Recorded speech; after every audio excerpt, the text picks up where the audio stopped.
Muy buenas noches tengan todos ustedes. Una vez más nos vemos, nos saludamos. El día de hoy es martes 24 de enero del año 2023 y como siempre es un privilegio enorme para mí el poder estar con ustedes compartiéndonos los unos a los otros la fe. Eh, no lo sabemos todo, es más, yo creo que no sabemos casi nada, ¿sí? Nos falta una eternidad de estar con nuestro Padre, pero de lo que hemos vivido, de lo que hemos entendido, de lo que Dios nos ha ido revelando, de eso vamos hablando. Y hemos estado hablando entonces acerca de la importancia de la deconstrucción para después reconstruir. Yo sé que yo he insistido tanto en este asunto de la restauración que a veces he llegado a ser incluso molesto por la insistencia. Pero yo quiero que entendamos una cosa, y lo he dicho clase tras clase y lo voy a seguir repitiendo durante los próximos 5 años que me quedan.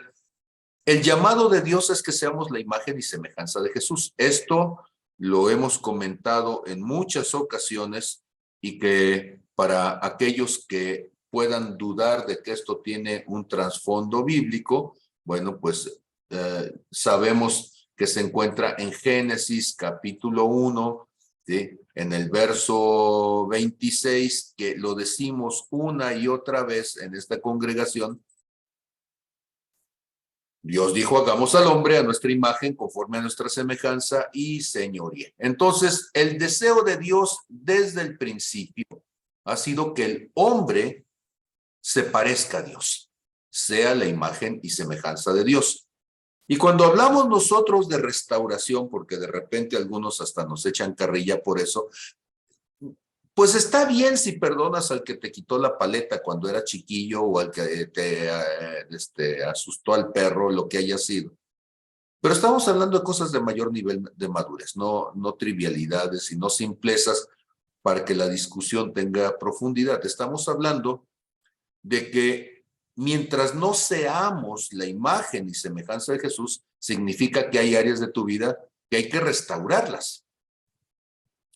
Pero como bien sabrá mi querido Jorge Cepeda, que él es un restaurador, hace cosas hermosísimas con herramientas viejas y con materiales viejos, ¿sí? Entonces, está aprovechando sus años de creatividad, ahora que, bueno, estos años ya jubilado, y lo que hace entonces es, toma algo que ya está viejo, le quita el óxido, lo limpia, lo pule, lo arregla, lo pinta y lo vuelve a retornar en lo más posible a su condición original. Si la idea es que se vea como su condición original, y si no, aún después de esta restauración, pues entonces lo convierte en un objeto artístico, ¿sí? Y lo llena de colores, de flores, de figuras y de todo aquello que aumente ya no solamente su valor utilitario, sino también su valor artístico. Eso es lo que hacemos en la iglesia, lo que hace Jorge Cepeda por ahí en su tallercito de casa, ¿sí? Porque la congregación debe de ser un lugar de restauración. Y como decíamos, no para ser nuestra mejor versión humana, sino para ser la versión divina de Dios. Y ahí tenemos mucho que hacer, ahí tenemos mucho que caminar. Y hemos tomado entonces como ejemplo de esa restauración en esto que hemos estado hablando, hemos tomado de ejemplo la experiencia del libro de Nehemías.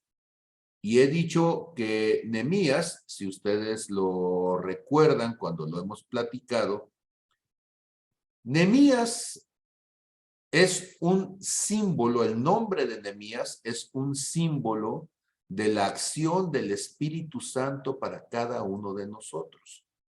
Nehemías, copero del rey, y estamos hablando, este es el Nehemías histórico, que estando entonces con los, recuerden ustedes que los medopersas vencieron a los babilónicos y que cuando Ciro, rey de Persia, dio la orden de salir y reedificar a Jerusalén, entonces muchos de los judíos que salieron y llegaron entonces a Jerusalén se enfocaron a restaurar las cosas que les eran de su propio e inmediato provecho.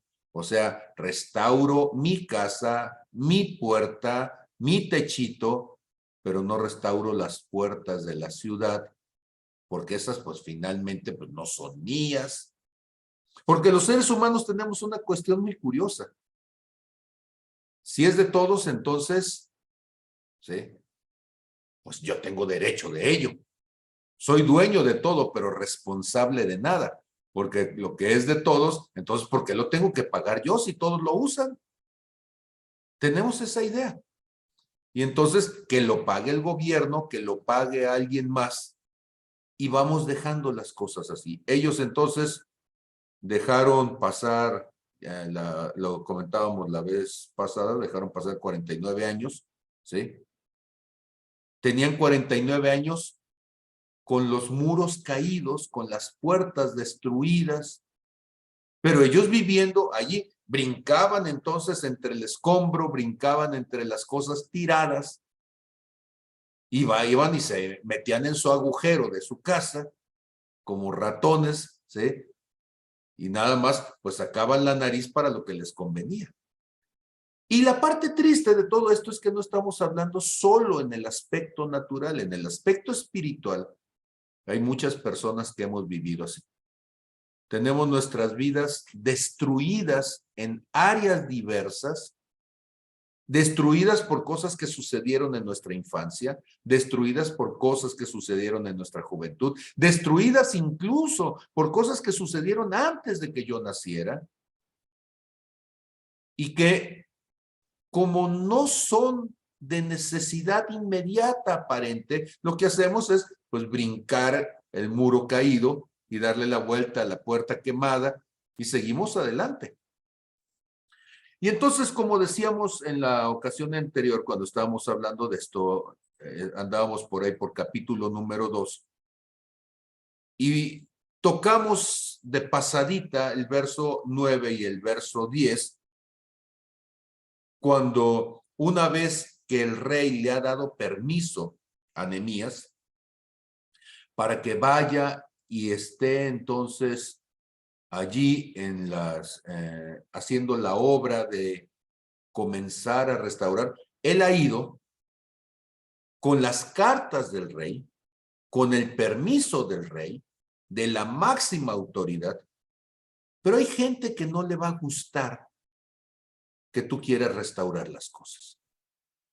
Dice en el verso 9, vino luego a los gobernadores del otro lado del río, ¿sí? Y les di las cartas del rey. Y el rey envió conmigo capitanes del ejército y gente de a caballo. Primera cuestión que me voy a detener allí un poquito. Muchas veces nosotros, cuando nos convertimos, no nos damos cuenta de que Dios mueve el mundo espiritual a tu favor. Y entonces, Dios no solamente te toma como hijo y te inviste como embajador.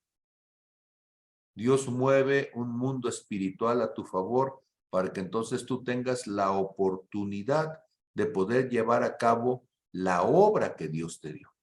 ¿Por qué? Porque quizá no eres consciente de algo, pero el verso 10 nos lo va a decir, y es que hay una oposición espiritual para que tú puedas restaurar la obra de Dios. Hay una oposición espiritual para que tú puedas volver a edificar los muros, para que tú puedas volver a levantar las murallas de Dios. Hay una oposición espiritual para que tú hagas las cosas bien, para que dejes de ser mentiroso, para que dejes de ser violento, para que dejes de ser depresivo, para que dejes de ser todas las cosas que han sido causa de tu ruina, de tu desgracia. Y Dios entonces manda capitanes en lo espiritual, manda gente de a caballo en lo espiritual, manda su ejército, manda su Espíritu Santo delante de ti. Y va a decir entonces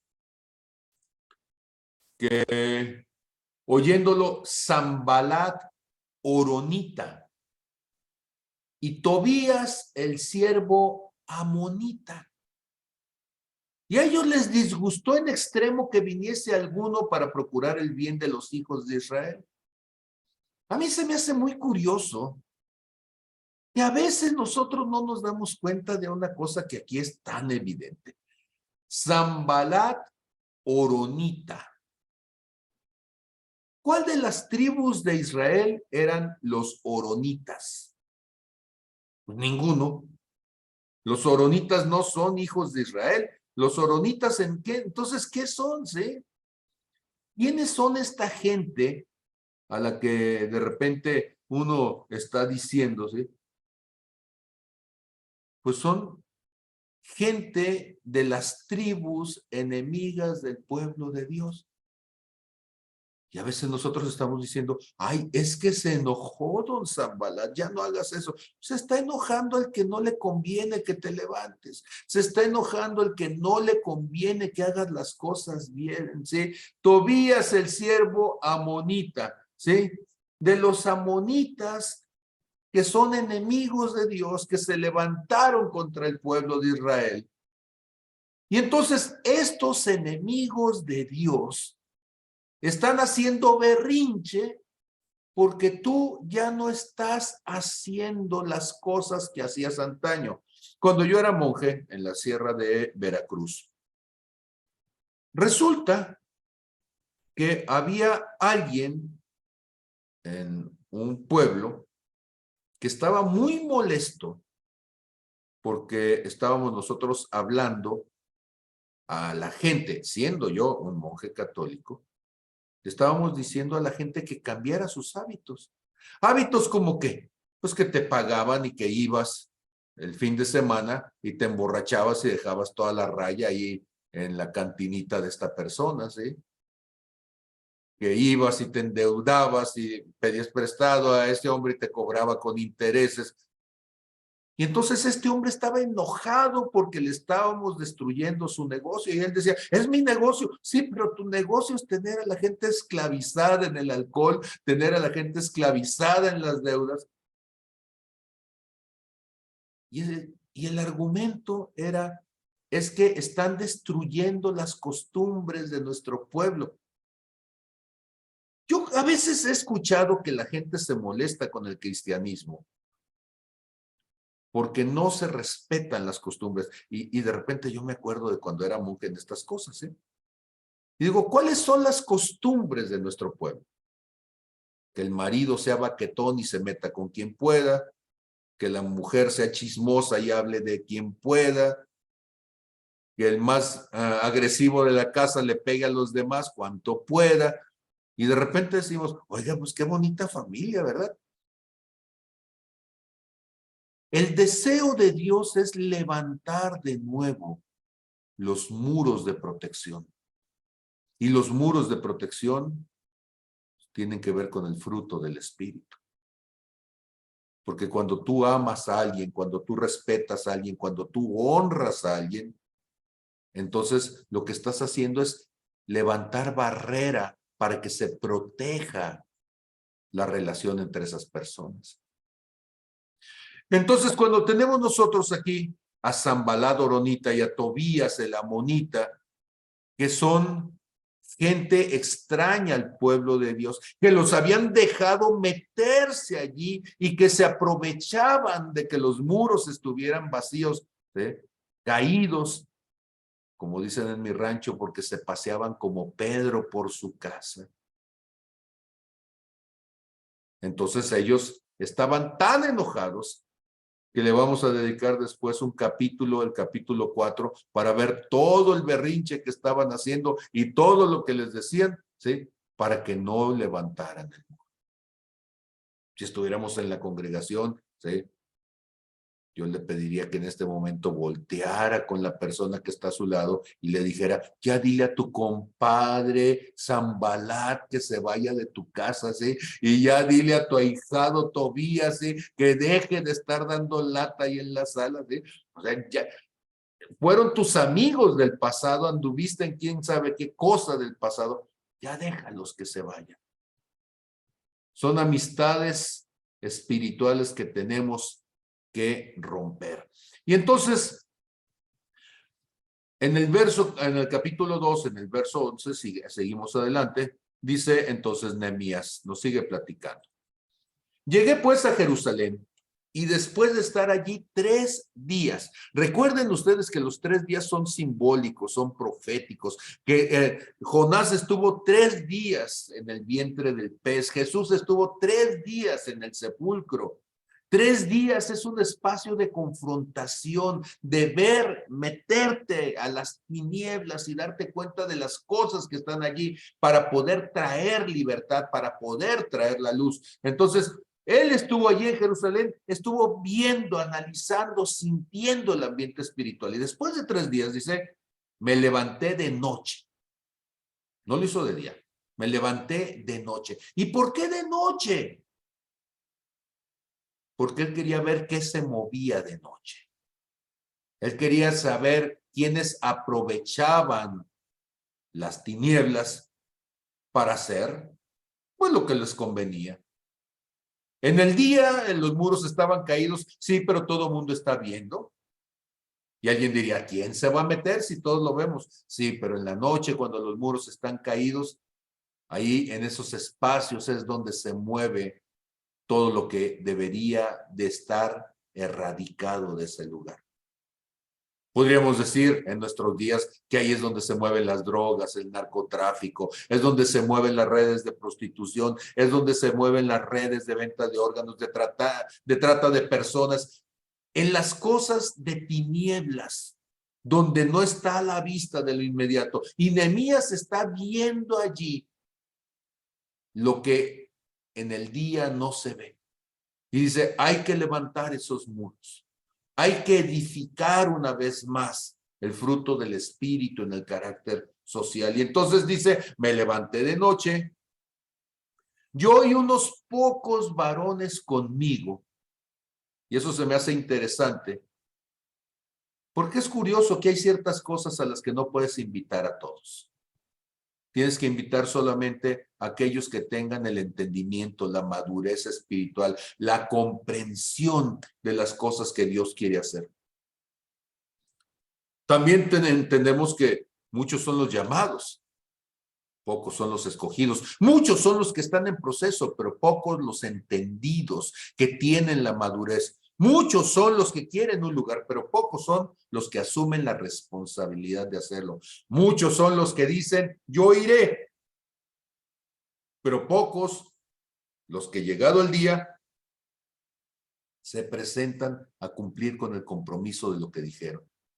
Entonces, ahí tienen a Nehemías con esos pocos varones y les dice, y no le declaré a hombre alguno, o sea, ni siquiera esos que estaban allí sabían lo que Nehemías estaba pensando. Dice, no le declaré a hombre alguno lo que Dios había puesto en mi corazón que hiciese en Jerusalén. Y ellos dicen, ¿qué estamos haciendo? Estamos viendo. Vean, ¿sí? Pero él está pensando, está sacando cuentas, está dejándose guiar por Dios, está tratando de entender cómo va a llevar a cabo la obra. ¿Sí? Dice, no había cabalgadura conmigo, excepto la única en que yo cabalgaba. El único que iba a caballo era Nehemías. El único que llevaba ese nivel de autoridad era Nehemías. El único que estaba entendiendo lo que estaba haciendo era Nehemías. Y entonces dice en el verso 13, salí de noche por la puerta del valle hacia la fuente del dragón y a la puerta del muladar y observé los muros de Jerusalén que estaban derribados y sus puertas que estaban consumidas por el fuego. No me voy a detener ahorita a hablar de qué significa la puerta del valle, la fuente del dragón, porque vamos a hablar de ellos precisamente en un momento más, ¿sí? Pero lo que está viendo entonces es que 49 años después de que habían llegado a la ciudad, sí, 49 años, toda esa generación había crecido con una visión miserable de su vida. Y esto es importante que usted lo entienda. Cuando tú tienes algo en tu casa que se rompe, tienes unos días, unas semanas, si tú quieres. Valga, tú me vas a decir, no he tenido tiempo, como a veces me pasa a mí, que andas en la universidad, bueno, ando en la universidad dando clases, programando, y lo que sea, ¿sí? Dices, no tuve tiempo, está bien, lo dejaste 2, 3, 4 meses, 5. Esta gente tenía años con el tiradero allí, con los escombros allí, con las puertas quemadas allí. ¿Qué estaba enseñando? A vivir miserablemente. La miseria no es un asunto de capacidad económica, escúchenme. Pobreza es capacidad económica. No tengo dinero, soy pobre. Pero no soy capaz de levantar una basura, no soy capaz de mover algo que está allí inútil y ponerlo o tirarlo en donde debe de estar. Entonces tengo una mentalidad miserable. Y la miseria es una condición espiritual, no es una condición económica. Y entonces de repente tú ves gente que vive en su vida y su vida representa y expresa miseria. Porque hay áreas en su propia vida que tienen años que necesitan trabajo, que necesitan darles atención. Y todos los días te levantas y hasta ya sabes que está el perro muerto en la sala y ya tienes una veredita ahí por la alfombra para darle la vuelta y no pisar al perro muerto. Pero ese perro muerto ya está momificado, ¿sí? Ya puede pasar por ruinas, por un hallazgo arqueológico casi, porque tiene años el perro muerto, la rata muerta debajo del sillón o la cucaracha detrás del vasito de la cocina que nunca se va. Yo no sé, estoy jugando con una idea ridícula. Pero ¿qué áreas de tu vida se ven así? Y entonces la gente dice, no, es que hay áreas de mi vida que no quiero tocar porque todavía duele, ¿sí? Ese perro yo lo quería tanto cuando tenía 3 años y se murió, ¿sí? Y ya tienes 80 y ahí están los huesos y no lo quieres mover al perro muerto porque todavía te duele. Dices, hay un tiempo de duelo. Y el tiempo de duelo es permitido si tú quieres 6 meses, 1 año. Sí, pero tenemos que poner las cosas en manos de Dios. Hay un tiempo de duelo. Y eso lo sé yo porque pasé toda una vida cargando consciente o inconscientemente el asunto de haber sido violado. Y tienes que resolverlo para poder seguir viviendo, para poder volver a aprender a amar, para volver a aprender a confiar, para volver a aprender a acercarte a la gente. Y no puedes vivir con la miseria en tu vida de estar cargando siempre o tener siempre allí la sombra de aquello que viviste y que te lastimó. Te vuelve miserable. A mí me volvió miserable las siguientes décadas porque ese cadáver de ese recuerdo, de esa herida, no lo había echado fuera de mi vida. Entonces, él sale por allí y está pasando revista entonces. Y en esa revista entonces pasa luego a la puerta de la fuente y al estanque del rey, ¿sí? Dice, pero no había lugar por donde pasase la cabalgadura en que iba. Lo que está diciendo es que imagínense ustedes el nivel de tiradero y de escombro que había ahí durante 50 años, dirían en mi rancho, el cochinero, no permitía ni siquiera que pasara un caballo. Y mire que los caballos pueden andar en el monte, ¿sí? Pero aquello era un cochinero de cosas, ¿sí? Que había que andarle brincando, ¿sí? A los que andaban a pie. Y entonces, pues ella le dio la vuelta de alguna manera y subió de noche por el torrente O sea, fíjense ustedes, cuando está hablando del torrente, está hablando por donde venía fluyendo el agua que estaba ahí a las puertas de la ciudad.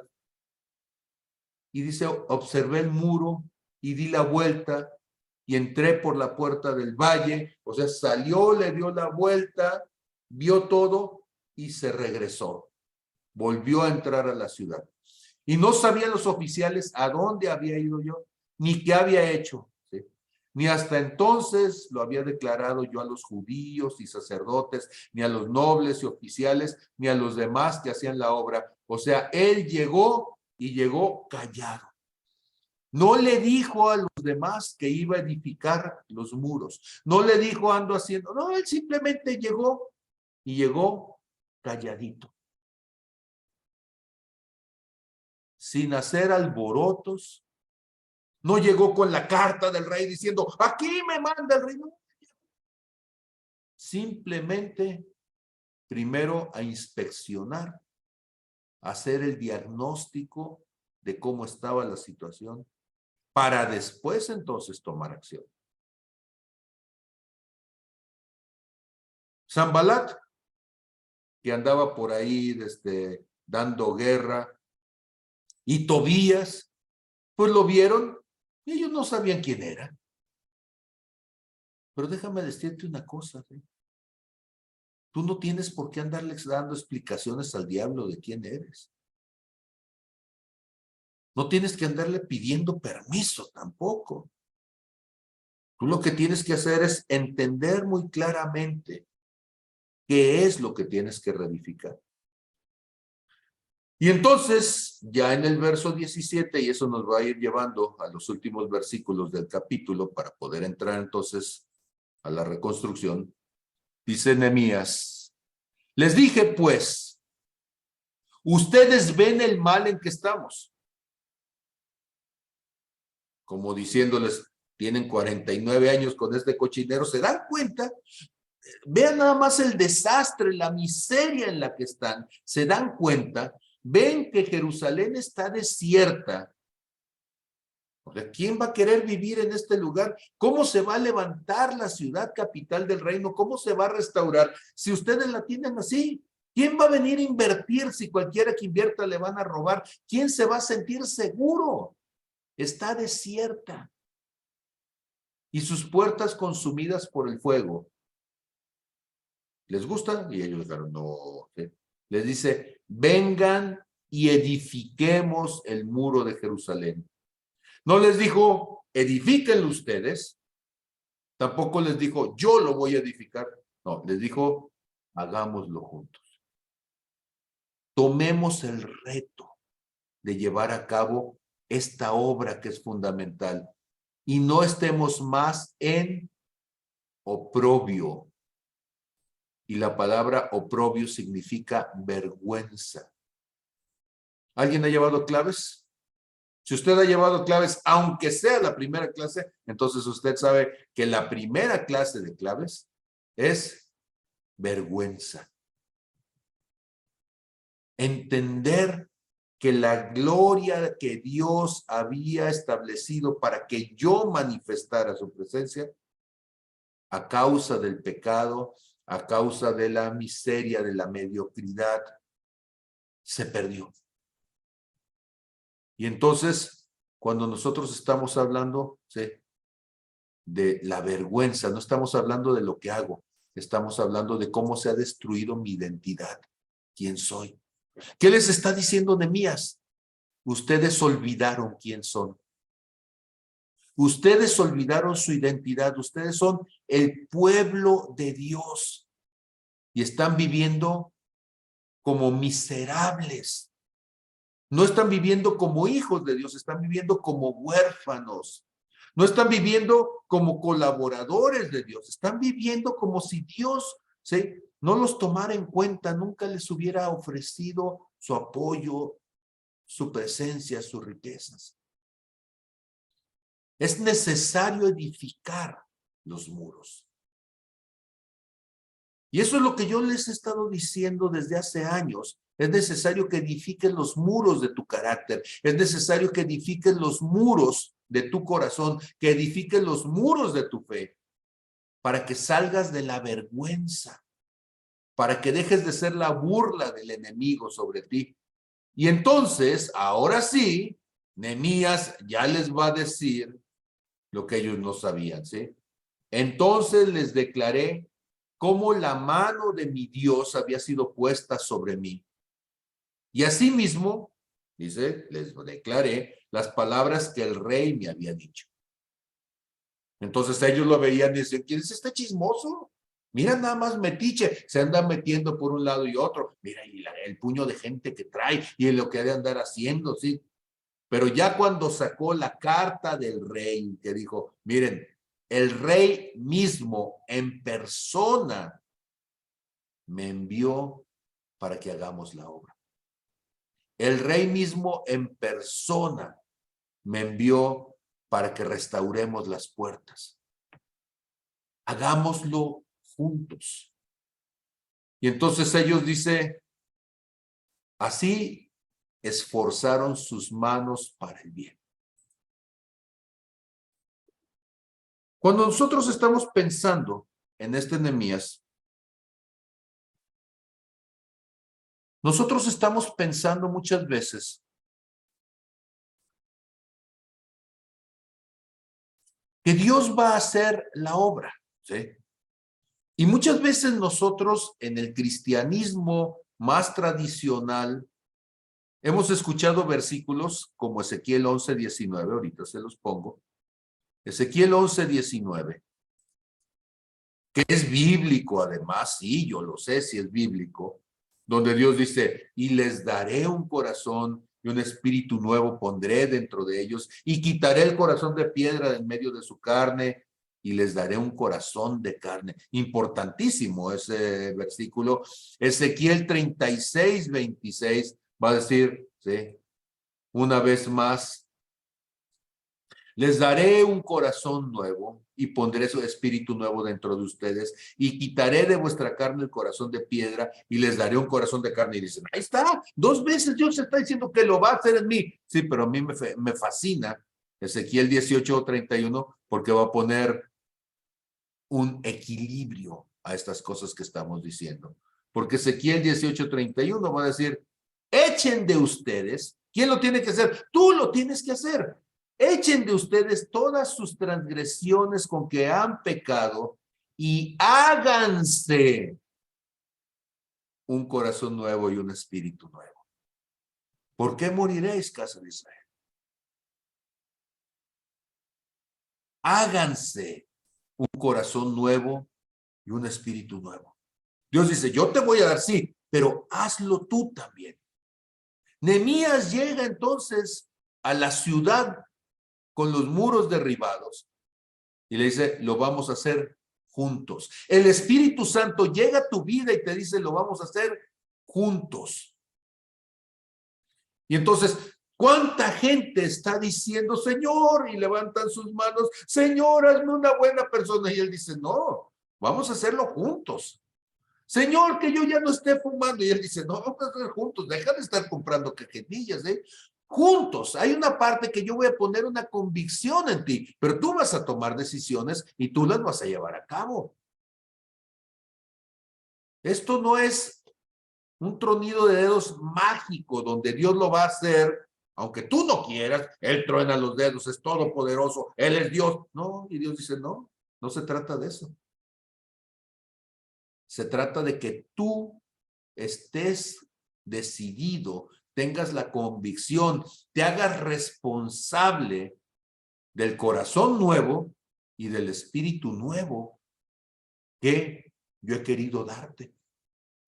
Y entonces, este versículo, Ezequiel 18:31, por favor, ¿sí?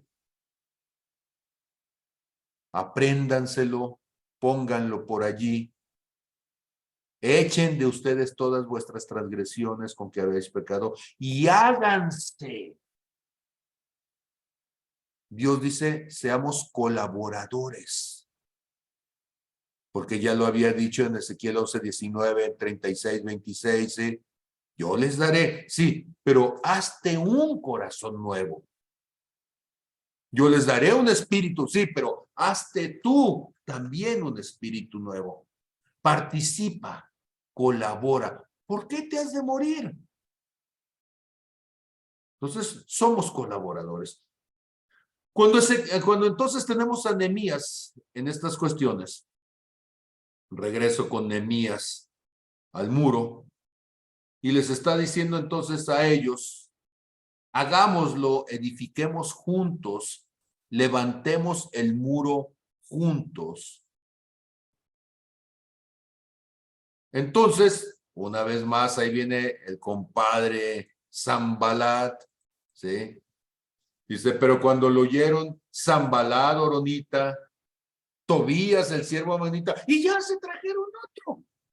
Ahora hasta viene Gesén el árabe. Y ahí están los tres impíos burlándose de ellos. Los tres impíos, los alegres compadres, ahí están echándoles carrilla, haciendo burla, haciéndoles bullying, el escarnio de ellos, y los están despreciando, ¿sí? Y se están burlando y les dicen, ¿qué es esto que hacen ustedes, sí? Ah, se están rebelando contra el rey. Miren ustedes, el impío diciéndole, se está rebelando contra el rey, cuando ni siquiera es el rey de ellos. Ellos son los enemigos de esa tierra. Son los invasores de esa tierra. Y ellos están diciendo, oye, ¿por qué lo estás haciendo? ¿Con qué derecho lo estás haciendo? Vayan y pregúntenle a Nehemías. Él tiene la carta del rey. Y ahora resulta que son más legales que el juez y son más papistas que el papa, ¿eh? ¿Y cuánta gente de repente se pone a defender las cosas que ni vive, ni entiende, ni quiere para su vida? Pero ahí está diciéndole al otro, no, es que tú deberías de hacerlo. Cuando nosotros pensamos en restauración, pensamos nosotros solamente que restauración es una obra tranquila. No, restauración es una batalla, cuerpo a cuerpo. Es una batalla con manos en espada, mientras con la otra estás pegando el ladrillo. Es una batalla en el corazón porque el otro te está diciendo que eres un inútil y que tu trabajo no sirve para nada. Es una batalla en la mente porque el otro te dice, no sabes lo que haces. Es una batalla en tu espíritu porque te dicen, eres un rebelde, estás en contra de lo que Dios quiere. Pero escúcheme, aún con todo eso, necesitamos restaurar nuestras vidas. Nuestra familia se lo merece, nuestros hijos se lo merecen, nuestras parejas se lo merecen. Ellos merecen una mejor versión de ti y de mí. Y entonces Nehemías, en respuesta, porque Nehemías no se queda callado, acuérdese usted que Nehemías está simbolizando la obra del Espíritu Santo acá, y Nehemías les dice, el Dios de los siervos, el Dios de los cielos, Él nos prosperará. ¿Qué están haciendo ustedes? Usted no se preocupe, ¿sí? A usted, don Sanbalat, no le toca esto, no se preocupe. El Dios de los cielos, Él nos prosperará. Y nosotros, sus siervos, nos levantaremos y edificaremos, porque ustedes no tienen ni parte, ni derecho, ni memoria en Jerusalén. O dicho de otra manera, sáquese de aquí, metiche. A usted no le toca. ¿Cómo vamos hasta ahí? Ahí vamos, porque entonces me voy a cambiar al capítulo 3 y ahora sí, la reconstrucción. La reconstrucción es la restauración, la reedificación. Lo que estaba caído, lo que estaba herido, levantarlo, ¿sí? Lo que estaba sangrante, sanarlo. La reconstrucción significa volver las cosas al modelo de Dios, a volverlo a instaurar, lo que Dios quería en la ciudad de Jerusalén, sí, pero también lo que el Espíritu Santo quiere en ti. porque el Espíritu Santo, tú, Nehemías, ha venido a tu corazón, a tu vida, para levantar las áreas de tu vida que necesitan ser edificadas para que manifiestes a Cristo. Y entonces dice, se levantó el sumo sacerdote Eliasib con sus hermanos los sacerdotes y edificaron la puerta de las ovejas. Ellos se arreglaron y levantaron sus puertas hasta la torre de Jamea y edificaron hasta la torre de Hananael. En esta ocasión yo solamente voy a hablar de las puertas, ya después voy a hablar de las torres, ¿de acuerdo? Entonces, la puerta de las ovejas. Aquí tengo la puerta de las ovejas. Pero ¿qué significa entonces? ¿Qué significa entonces esta puerta de las ovejas? Cuando nosotros hablamos de las ovejas, podríamos hablar, por ejemplo, en Hebreos capítulo 10. Voy a Hebreos capítulo 10 para mostrárselo y no piense que es una ocurrencia mía, ¿sí? Entonces, acá andamos. Hebreos capítulo 10. Y vamos a ver el verso 24 y 25. Bueno, si ustedes quieren desde el 23 para que agarre saborcito. Y entonces dice, mantengámonos firme, sin fluctuar, la profesión de nuestra esperanza, porque fiel es el que prometió. Y considerémonos unos a otros para estimularlos al amor y a las buenas obras. Noten ustedes, por favor, el siguiente versículo. No dejando de congregarnos, como algunos tienen por costumbre, sino exhortándonos, y tanto más cuando vean ustedes que aquel día se acerca. Cuando nosotros pensamos en las ovejas, ¿qué pensamos nosotros? Bueno, las ovejas son animales gregarios, ¿verdad? Y entonces, una ovejita, pues es alguien que pertenece a la manada. La puerta de las ovejas nos va a hablar de la convicción de pertenencia y de corresponsabilidad por el bien común. ¿Se acuerdan que dijimos que las puertas son relaciones? Las puertas marcan, muestran lo que es tu relación con otros. Cuando decimos nosotros que alguien tiene un sentimiento gregario, lo que estamos diciendo es que es una persona empática, que es una persona que se preocupa por otros, que es una persona que sirve a otros, es una persona que colabora con otros. Por eso Jesús, hablando de cómo debemos de ser como discípulos, nos llamó para que fuéramos como las ovejas.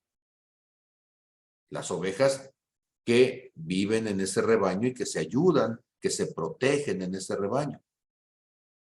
Pero hay gente que en lugar de ser oveja es chivo, ¿sí? Y pues el chivo es más saltarín, ¿sí?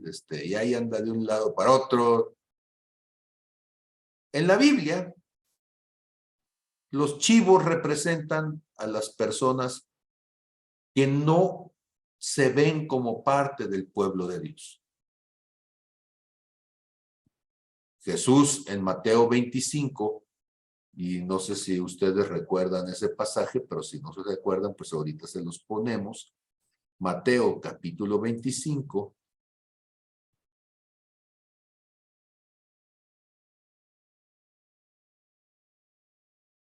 Dice a partir del verso 31 y lo mostramos. Cuando el Hijo del Hombre venga en su gloria y todos los santos ángeles con él, entonces se sentará en su trono y serán repartidas delante de él todas las naciones y apartará los unos de los otros como aparta el pastor las ovejas de las cabras. Dice los cabritos en español para que entonces lo digamos bonito, ¿sí? Pero el pastor va a apartar las ovejas de las cabras. Y va a poner a las ovejas a su derecha. La derecha representa la diestra, el poder, ¿sí? y a los cabritos a la izquierda. Entonces el rey dirá a los de la derecha, vengan benditos de mi Padre, hereden el reino preparado para ustedes desde la fundación del mundo, porque tuve hambre y me dieron de comer, y tuve sed y me dieron de beber, fui forastero y me recogieron, estuve desnudo y me cubrieron, enfermo y me visitaron, en la cárcel y vinieron a mí. Pregunta hasta aquí. A ver, ¿qué caracteriza entonces a estas ovejas? Tuvo hambre y le dio de comer. Tuvo sed y le dio de beber. Fue forastero, era un desconocido y su corazón fue movido a misericordia y lo ayudó. Estuvo desnudo y lo cubrió. Enfermo y lo visitó. En la cárcel y lo visitaron. ¿Cuál es el común denominador de todos? Se llama generosidad, se llama empatía, se llama servicio, se llama atención. La puerta de las ovejas, que es una puerta que está media caída de repente en algunas congregaciones, a ratos acá en la nuestra también, ¿sí? Cuando se cae la puerta de las ovejas, nos empezamos a comportar como chivos, y el chivo es egoísta, entonces dice el Señor, ¿sí? En Mateo 25, entonces, vamos a ver que los egoístas, ok. Vamos entonces, dice en el verso 37, entonces los justos le responderán diciendo, Señor, ¿cuándo te vimos hambriento y te sustentamos, o sediento y te dimos de beber? ¿Cuándo te vimos forastero y te recogimos, o desnudo y te cubrimos? ¿Cuándo te vimos enfermo o en la cárcel y vinimos a ti? Y entonces el rey les dirá, de cierto les digo, que en cuanto lo hicieron a uno de estos pequeños, mis hermanos más pequeños, a mí me lo hicieron. Va la segunda parte. Y entonces dirá también a los de la izquierda, acuérdense ustedes que son los cabras, ¿sí? Apártense de mí, malditos. Ah, qué caray, entonces no está tan a gusto ser cabrita. Apártense de mí, malditos, al fuego eterno preparado para el diablo y sus ángeles. Imagínense a qué nivel los ve el Señor, que de haber sido criaturas dispuestos a dar su sangre por ellos, los otros dijeron, nosotros no, ¿sí? Porque tuve hambre y no me dieron de comer. Tuve sed y no me dieron de beber. Fui forastero y no me recogieron. Estuve desnudo y no me cubrieron. Enfermo y en la cárcel y no me visitaron. Entonces ellos también le responderán, Señor, ¿cuándo te vimos hambriento, sediento, forastero, desnudo, enfermo en la cárcel y no te servimos, Señor? Si te hubiéramos visto. Y dice el verso 45, entonces les responderá diciendo, de cierto les digo, que en cuanto no lo hicieron a uno de estos más pequeños, tampoco a mí me lo hicieron. ¿Sí? E irán estos al castigo eterno y los justos a la vida eterna. La puerta de las ovejas es la puerta del servicio, de la generosidad, de la empatía, la puerta caída, la puerta que no sirve, la puerta falsa, es la puerta del egoísmo, del agandallamiento, de la envidia, donde dices, ¿por qué le voy a dar? ¿Por qué le tengo que ayudar? ¿Por qué tengo que servir? Que sirvan otros. Yo soy hijo del rey. Pues sí, pero las ovejas son las hijas del rey, no las cabras. ¿Me voy explicando? Ahora, ¿a quién le tocaba arreglar esa puerta? Porque esto es bien interesante, ¿sí? ¿A quién le tocaba arreglar la puerta?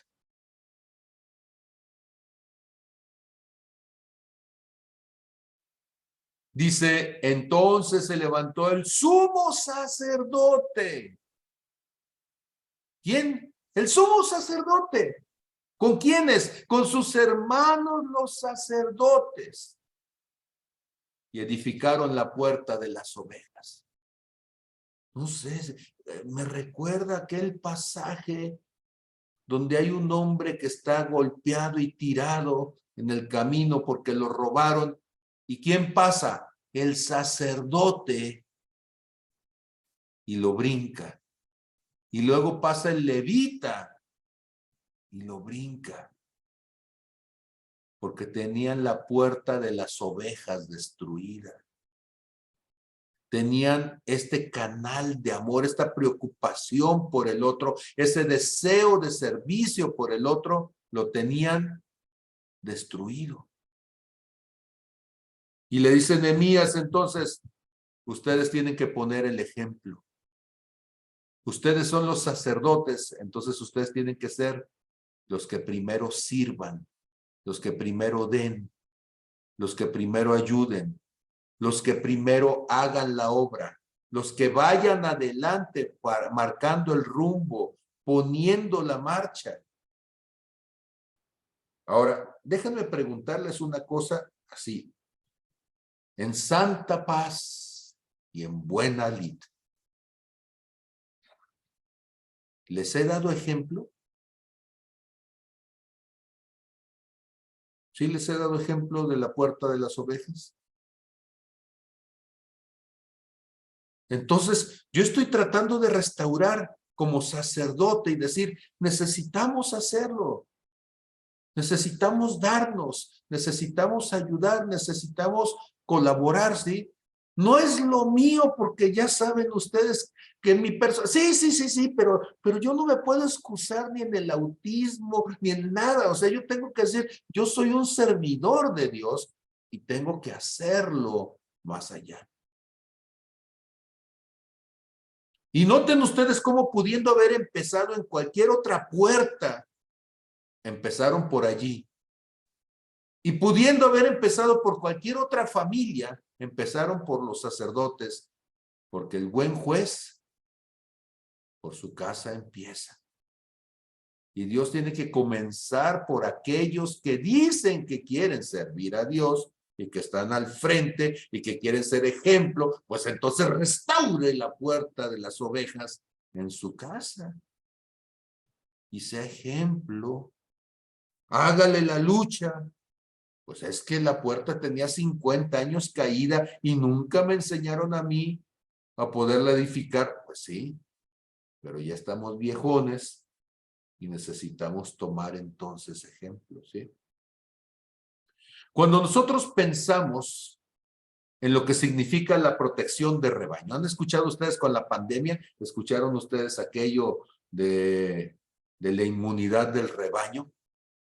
¿Y qué significaba la inmunidad del rebaño? Que para proteger al rebaño hay que proteger a los más vulnerables, a los ancianos, a los enfermos crónicos, ¿sí?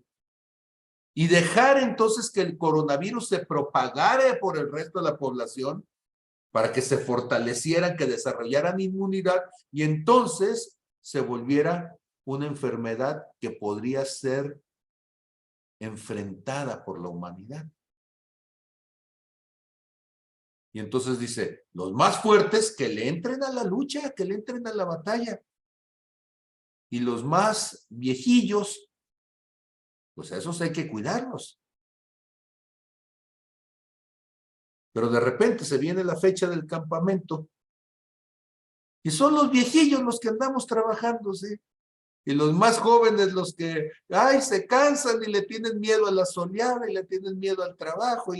Ahora, no lo digo en angustia y no lo digo en quejabanza, no, lo digo porque este es el momento en que hay que decirle a estas generaciones, entréle a la puerta de las ovejas. Es tiempo de desarrollar el carácter para servir.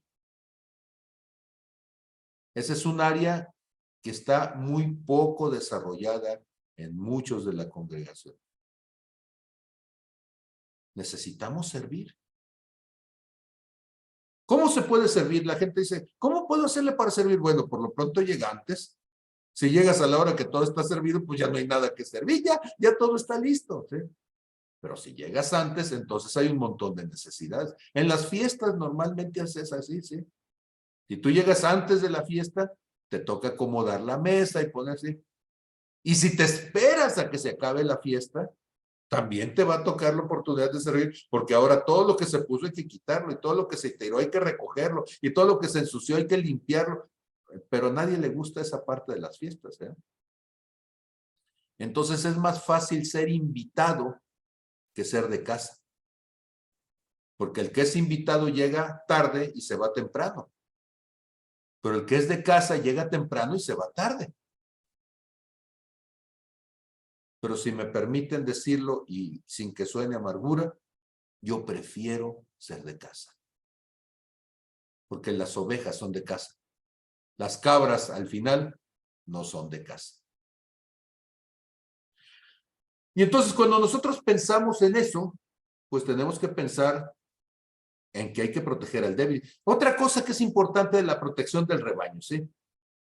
Entonces hay técnicas de control de plagas que implican el uso de animales para proteger a un rebaño de depredadores y de otros peligros. Por ejemplo, una plaga, bueno, un depredador como el lobo. ¿Qué hacían entonces los pastores históricamente para poder ayudarse? Pues traían perros que les ayudaran, ¿sí? Que cuando menos ladraran si veían que venía el lobo, y había algunos perros que hasta eran valientes y le entraban al quite, ¿sí? Más de algunos se llegó a morir por ahí, pero entre lo que llegaba el perro y luego llegaba el pastor con el garrote, pues perro y pastor le sonaban al lobo y a veces hasta mataban al lobo también, ¿sí? Y entonces hay ciertas cosas que también se pueden hacer. Por ejemplo, el uso de barreras físicas.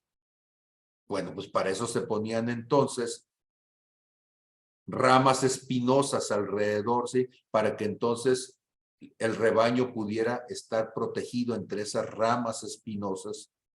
Y ponían entonces una sola pasaderita donde entraban todos y después el pastor agarraba ramas espinosas que había dejado listas para eso y tapaba el agujerito, y de esa manera pues ya podía dormir el rebaño y también el pastor, ¿sí? Y entonces hay cosas que tenemos que hacer juntos y levantar entonces el muro para proteger el rebaño. Implica que a veces le ponemos espinas a ciertas cosas para que no se metan, o le decimos no a ciertas cosas para que no se metan, ¿sí? Ahora, si me preguntan a mí que si usted puede ir a la disco, pues sí, usted puede ir a la disco. Que sea el mejor ambiente para que usted esté, bueno, pues eso, si usted estuvo en la disco y las discos son como eran cuando yo estaba, pues déjeme decirle que no es el lugar más espiritual. Ahí la gente va al desparrame y despapalle, ¿eh? Pero pues cada uno se mete en el redil donde quiere. ¿Qué diría uno? Pues seamos sabios con eso, ¿sí?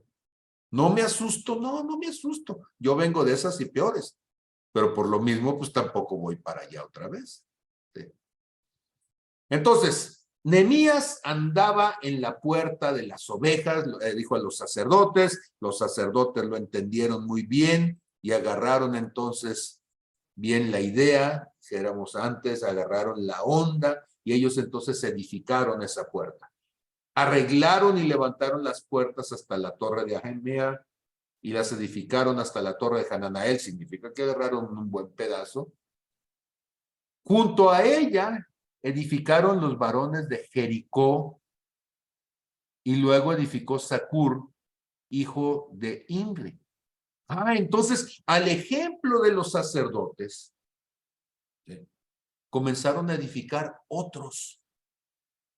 Por ejemplo, estos varones de Jericó, acuérdense ustedes que Jericó había sido famosa históricamente porque fue una ciudad que tenía grandes murallas que eran impenetrables.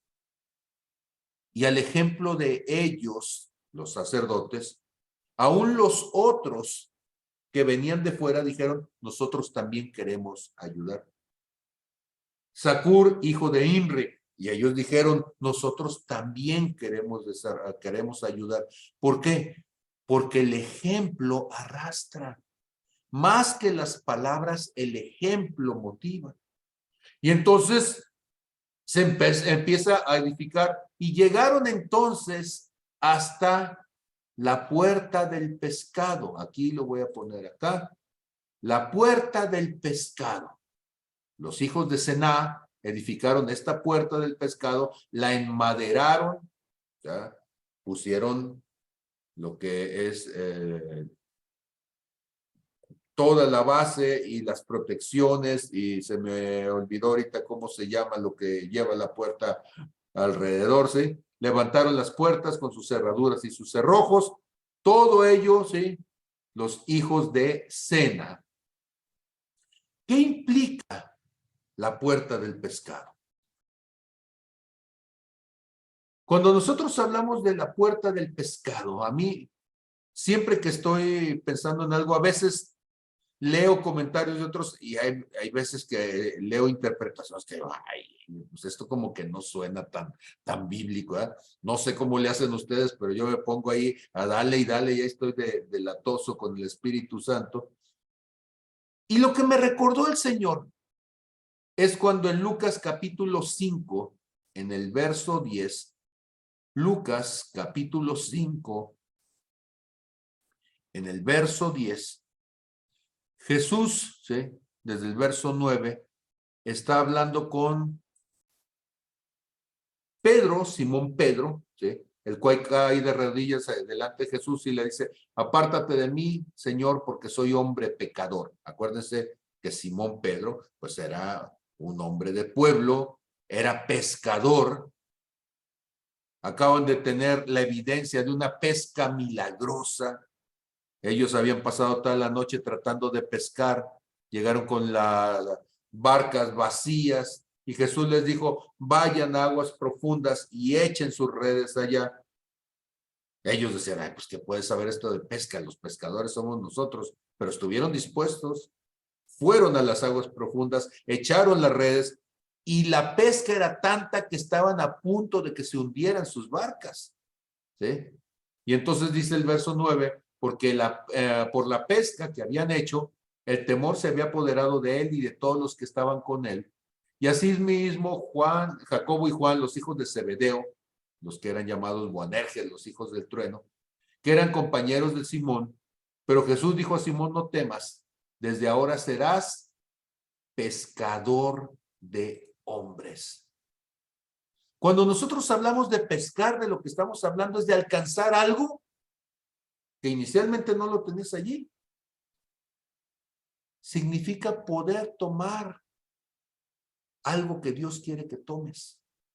¿Qué es lo que está diciéndole a Simón? Tú serás pescador de hombres. Tú atraerás, tú alcanzarás a otros.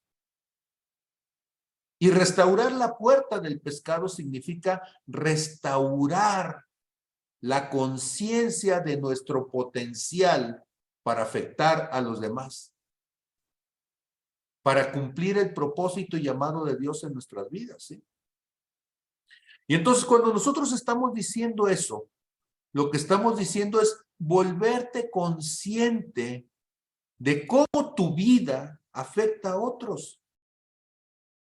Uno dice, nadie me conoce. Yo siempre decía, no, pues a mí, ¿quién me conoce? Nadie me conoce.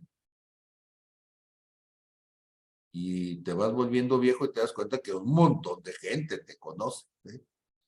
Oiga, es que yo conozco a alguien, ¿sí? Que me habló de usted. O yo tengo un sobrino, yo tengo un amigo, yo tengo, ¿sí? Usted le dio clases, o usted una vez le dijo, usted una vez lo regañó, usted fue a tal lado y usted habló, ¿sí? Una vez lo escuché. Y entonces resulta que eres más conocido de lo que tú piensas. De hecho, Bill Gates una vez dijo que tú podías llegar a cualquier persona del mundo con una relación, a través de una relación de no más de 7 personas. A cualquier persona del mundo. Y tú, ¿cómo cualquier persona del mundo? Si yo vivo en este rancho. Sí, pero tú conoces, por ejemplo, Dulce, que ahorita está diciendo que sí. Sí, pero Dulce conoce a gente en el norte de la República porque ella tiene familia. Y esa gente del norte de la República pudiera ser que conozca a alguien que vive del otro lado de la frontera. Ya tienes 2 personas y ya tienes a alguien que vive en Estados Unidos. Y puede ser que una de esas personas conoce a alguien, ¿sí? Que ha viajado, que ha ido y que, ¿sí? Yo conozco amigos que han ido a China, que han ido a Japón, que han ido a Centroamérica, que han ido a Brasil. Entonces, ciertamente yo podría preguntarle a alguno de ellos y ellos me dirían, ah, sí, alguien en mi familia que vive por allá pudiera ser que conociera, ¿sí? Y entonces las redes de relación, de afectación, son tan cercanas, más de lo que nosotros pensamos. Restaurar la puerta del pescado es restaurar nuestra relación de afectación, nuestra relación de impacto, nuestra relación de cómo nuestro testimonio afecta a los demás. ¿Eres consciente de cómo afectas a otro? A veces yo quisiera haberlo sido consciente antes. ¿Por qué? Consciente no solamente de esto, sino consciente de mí mismo, consciente de tantas cosas. Porque sin querer se te olvida que cuando tú te estás peleando con tu esposo porque él hizo la bla, bla, bla, sí, pero tu vecina que está a un lado está escuchando tus gritos también. Y en ese momento en donde tú estallaste y agarraste la vajilla y la quebraste y ya tú estás muy contento porque tú dijiste, ya, me desquité. Y la vecina está diciendo, ahí esta mujer está bien loca. ¿Sí? Hubieras visto el relajo que traía el otro día. No, y este hombre debe ser bien baquetón porque el otro le gritó. Y quién sabe qué cosas, ¿sí? Hiciste. En la universidad y en muchas otras instituciones han agarrado la práctica de hacer algo que se llama los muros de la vergüenza. Y entonces, literalmente, sacan un cordelito, una cuerda, un mecate, lo ponen de un lado para otro y le engrapan hojas donde están puestas las fotos y las fechorías que hizo o que alguien asegura que hizo. Y le toman las fotos y las suben a las redes sociales. Pues esa es la puerta del pescado destruida o del pescado a cero, ¿sí? No sé. Donde lo que estás representando de tu vida no edifica, al contrario, destruye a los demás, contamina a los demás. Cuando Nehemías le está diciendo entonces a esta gente que ellos van a edificar la puerta del pescado, ¿sí? Lo que está diciendo entonces es que tenemos que volvernos conscientes de nuestra capacidad de transformar y de afectar. A eso le llamamos evangelio, ¿sí? Cuando eso es una buena noticia, ¿sí? Pero realmente todas las cosas que dicen en el cristianismo o que decimos en el cristianismo son buenas noticias. De repente gente se para en las plazas de las ciudades y empieza desde allí, pecadores malditos, y casi nos manda al infierno en ese rato. Pues yo no sé si lo están haciendo, quiero pensar con la sana intención de que alguien se arrepienta, pero en realidad lo que están haciendo más que dar una buena noticia es dar lástima, ¿sí? Y asustar a la gente en lugar de acercarla. Y lastimar a la gente en lugar de sanarla. Y tenemos entonces que buscar restaurar esa puerta del pescado. Junto a ellos restauró Meremot, hijo de Urías, hijo de Cos. Y al lado de ellos restauró Mesulam, hijo de Berequías, hijo de Mesezabael. Junto a ellos restauró a Sadoc, hijo de Bana. Noten ustedes que le entró inmediatamente un puño de gente allí. E inmediato a ellos restauraron los tecoitas, los de Tecom. Pero sus grandes no se prestaron para ayudar a la obra del Señor. Resulta que hay gente que dice, no, Señor, yo no tengo nada que demostrar, yo no necesito que nadie, ¿sí? Hacerlo para que nadie hable bien de mí. No tengo por qué involucrarme, no tengo necesidad. Pero lo que se nos olvida es que los tesoros de la tierra te sirven para abrir espacio en los tesoros del cielo, que es la vida de las personas, la eternidad. Y entonces nos cuesta trabajo, entre más encumbrados nos vemos, entre más grandes nos sentimos.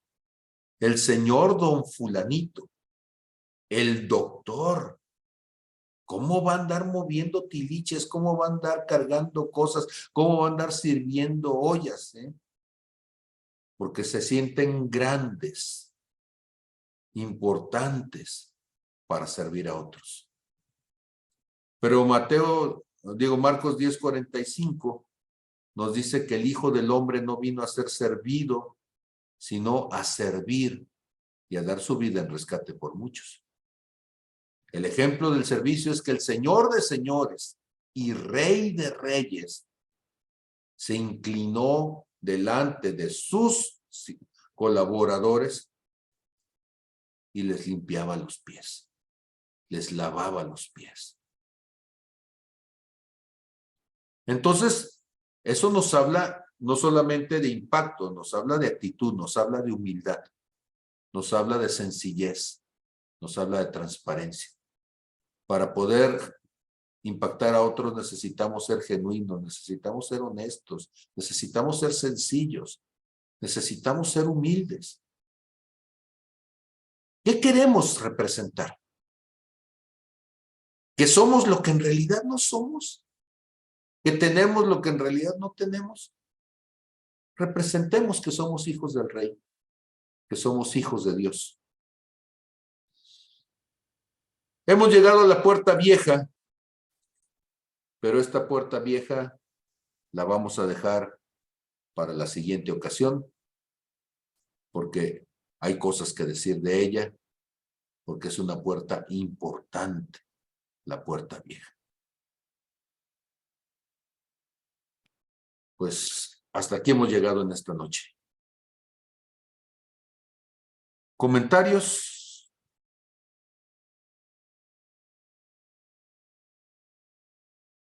¿Qué dicen ustedes?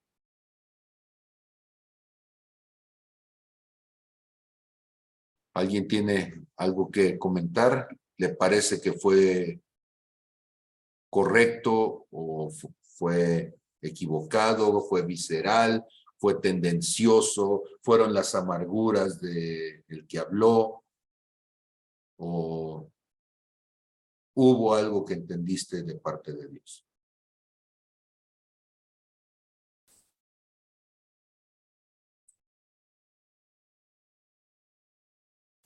Adelante, Alma. Te escuchamos, hija. Buenas noches, Pam. No sé si sabía que iba a entrar y dijo, vamos a darle con todo el alma. Aprovechando que va a andar por ahí. Se pasa, Pam. Pues ni cómo hacerme un lado. Todo me cayó así. No, nunca había escuchado de este tema. Y pues creo que queda exacto, ¿no? De que ando de chiva y brincona en vez de ser oveja de casa.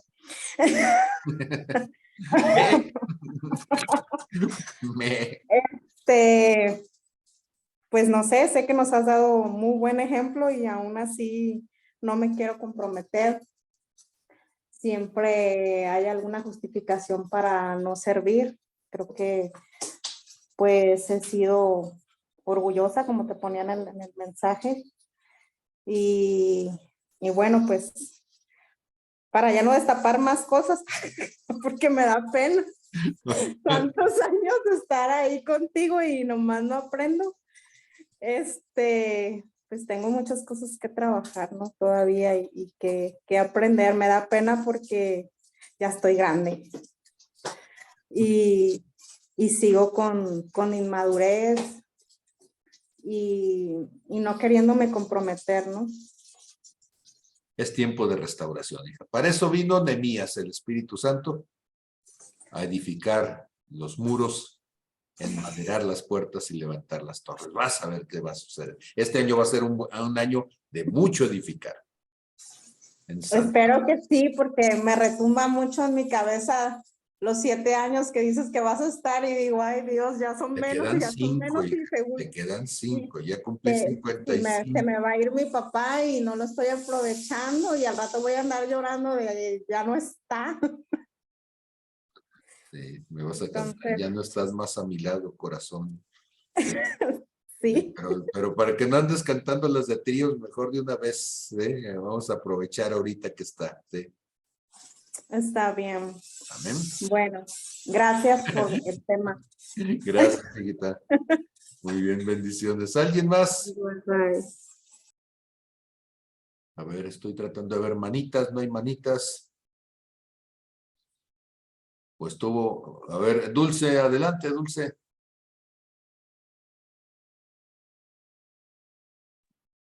Listo, ¿ya me escucho? Bueno, ¿me Adelante. escuchan, mejor dicho? Fuerte y claro. Buenas noches. Buenas noches. Pues sí, tiene razón, muchísima razón en todo lo que ha dicho. He estado tratando de apoyar, pero lo estaba haciendo por mí y vi que estaba edificando la puerta de cabeza, porque no era para yo sentirme bien, para yo sentirme útil, para yo sentirme fuerte. Era para verdaderamente traer la obra, traer, ser ejemplo, ser apoyo, pero por él, por quien dio todo por mí. Entonces, estos días que he pasado me han enseñado muchísimo. Esto dijera Almita, estuvo que ni para dónde hacerse, o llovieron cocolazos al parejo. Y me doy cuenta de que sí he alcanzado cierto grado de madurez, pero soy un aguacate que todavía no va a caer. Me falta un buen rato. Bendito sea Dios y qué padre que todavía estoy bien afianzada a esta rama que es usted, porque quiero aprovechar al máximo el tiempo y me quiero comprometer con todo. Ya basta de temor, ya basta de estar pensando, lo voy a hacer mal, me van a corregir, me van a regañar. De eso se trata, porque hasta la oveja que se quiere ir al campo ajeno, se la trae el pastor, hasta que la amarra de su patita y aprende con la patita amarrada que no debe andar por otros lares, peligrando. Yo también puedo someterme. Amén. Dios al que ama, lo corrige. ¿Sí? Nosotros entendemos de una manera negativa el decir la corrección como golpe, como violencia, ¿no? Créame que la gente que más me ama es la gente que, preocupada por mí, trata de corregirme las cosas que no estoy haciendo bien, porque sabe que me estoy haciendo daño. La gente que ni le intereso, pues no me dice nada. Pues, si quiere comer, que coma, quiere hacer, que haga, ¿sí? No se quiere cuidar, pues que no se cuide. Pero la gente que te ama es la que te dice, cuídate, ¿sí? Cambia esto, mejora, desarrolla. Y tenemos que entender eso, que es la preocupación del que te ama, que está queriendo que seas mejor. Zambalat no quiere que tú mejores. Pero la gente que te ama te va a decir, mira, si lo haces de esta manera, va a lucir más. Va a ser más óptimo. Ok, una última persona, si acaso lo hubiera. Si no la hay, no hay problema, no, nadie se sienta obligado, pero les damos la oportunidad. ¿Sí? Muy bien. Rafa, maestro Rafa, aviso de una vez, este fin de semana estamos nosotros, mi esposa y yo, vamos a visitar a la iglesia de Amatlán, ¿sí? Entonces, ahora me ven, el sábado no me ven, ¿sí? Porque vamos a andar por allá, pero la iglesia sigue porque el que está en la iglesia es el Espíritu Santo, ¿sí? Así que ahí les dejamos el changarro y de veras vamos a ver si la puerta de las ovejas y del pescado ayuda en algo en todo esto. Muy bien, maestro Rafa, te escuchamos. Buenas noches, gracias. Me parece muy relevante, principalmente porque siempre cuando había escuchado hablar sobre restauración, se me venía a la mente o escuchaba pues temas sobre sanar heridas, sanar pues situaciones y la óptica de este estudio pues amplía el concepto y me pareció muy relevante este aspecto de la puerta de las ovejas, pues